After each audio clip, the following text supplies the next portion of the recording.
নির্বাচন হবে আগে, জাতীয় নির্বাচন হবে পরে। প্রয়োজনীয় সংস্কার ছাড়া এই বাংলাদেশের ভিতরে নির্বাচন হতে দেওয়া যায় না, হতে পারে না। যারা নাকি নির্বাচনের জন্য বারবার কথা বলছেন, আমি তাদেরকে প্রশ্ন করেছিলাম যে আপনারা নির্বাচনের ক্ষমতায় যে কি করবেন। এখনই তো আমরা লক্ষ্য করেছি যে আপনাদের দলীয় লোকদেরকে, নেতাদেরকে, কর্মীদেরকে, সমর্থকদেরকে এখনো তো আপনারা নিয়ন্ত্রণ করতে পারছেন না। আমরা দেখেছি ইসলামী নীতি আদর্শ এবং দুর্নীতিবাজ মানব রচিত এই নীতি আদর্শের ভিতরে পার্থক্য হলো 5ই আগস্ট যখন নাকি দেশ অভ্যুত্থান হলো, এখনো মায়ের কান্না বন্ধ হয় নাই। মা এখনো কান্নার ব্যক্ত করতেছেন। আজকে কয়েকদিন পর্যন্ত আমার সন্তান আমাকে মা বলে ডাকছে না। এখন আমাদের কানে সেই শব্দগুলো আসছে, মুগ্ধর সেই পানি শব্দ এখন আমাদের কানে ভাসছে।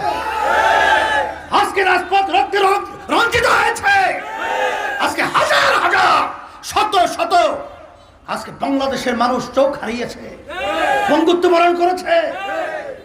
সেখানে আমরা দেখেছি ইসলামী আন্দোলন বাংলাদেশ এবং সহযোগী সংগঠনগুলো, তখন আমরা বাংলাদেশের নিরাপত্তা এবং সংখ্যালঘুদের জানমাল নিরাপত্তার জন্য আমরা সারা দেশে পাহারার দায়িত্ব পালন করেছি। কারণ আমরা বুঝেছি শকুন চক্ষু ভারত আমাদের বাংলাদেশের দিকে নিয়ে আছে।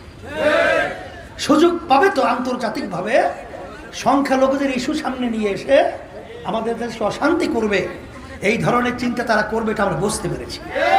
তখনই যেন বাংলাদেশের ভিতরে এই অবস্থান তৈরি করতে না পারে, এই জন্য কিন্তু সারা দেশে সংখ্যালঘুদের আমরা জান মাল এবং তাদের উপাসনালয়গুলো কোনো ক্ষতি না হয় পাহারার দায়িত্ব পালন করেছি। যখন নাকি কোনো প্রশাসন ছিল না, তখন আমরা সারা বাংলাদেশে মানুষের রাস্তায় চলার জন্যে, তাদের কষ্ট লাঘবের জন্যে আমরা ট্রাফিকের সিগন্যালের দায়িত্ব পালন করেছি। আর তখন আমরা কি দেখেছি? মায়ের কান্না বন্ধ হয় নাই, রক্ত এখনো শুকায় নাই।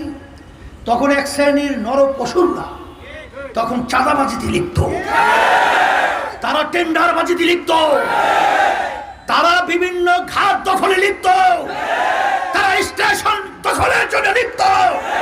আমি ওদেরকে ধিক্কার জানাই।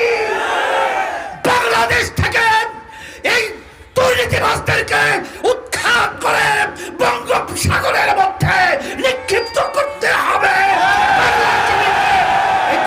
মুক্ত করতে হবে।